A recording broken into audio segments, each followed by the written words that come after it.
Okay, so what's the greatest comeback of all? Some people say it was Tyson Fury back in the ring, and unfortunately some people say it was Westlife getting back together.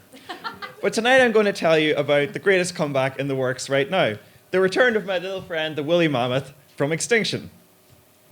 So our story begins in the boreal forests of North America and Europe, where the trees are over permanently frozen ground called the permafrost. But the permafrost, due to global warming, is actually now starting to melt.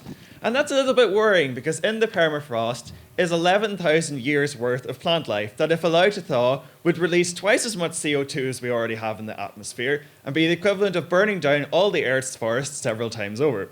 So we don't want that to happen. So what we need are big grazers who will clear away all the vegetation and trample the snow to let the coal down into the ground. So the ideal candidate would be our friend here, the woolly mammoth. But unfortunately, as I said, he went extinct 11,000 years ago, and the closest thing we have right now is an elephant. But as you can imagine, if you ask elephants to live up in the Arctic, they mightn't exactly appreciate it because their body is designed for much warmer climates.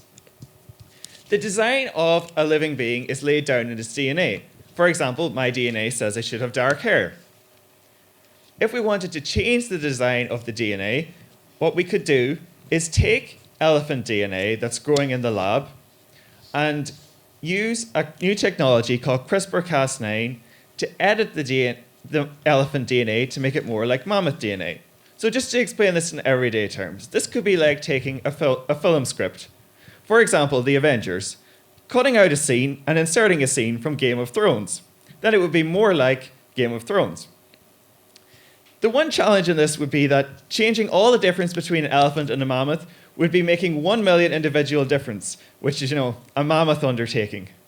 So what George Church and his team of scientists working on this project did was they focused on the key differences that really matter to make elephants live in the Arctic and be mammoths.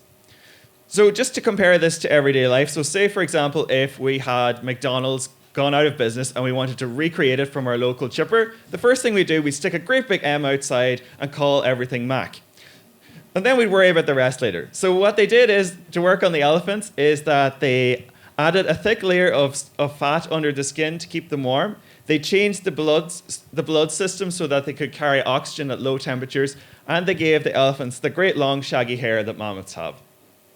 So there's still a great long way to go before these little elephant DNA and their cells in the lab actually become little baby mammoths. But it's not looking quite as impossible as it once did. And that's why controversy is starting. Like, for example, some people are raising very profound questions like, should scientists play God? Should we interfere with nature? And then other people are raising the question of, if you bring back one little mammoth, will it not be a little bit lonely? So whatever your opinion on it is, you can't deny that if the woolly mammoth really did come back from extinction, it would be the undisputed greatest comeback of all. Thank you, Mark. Thank you very much. Thank you.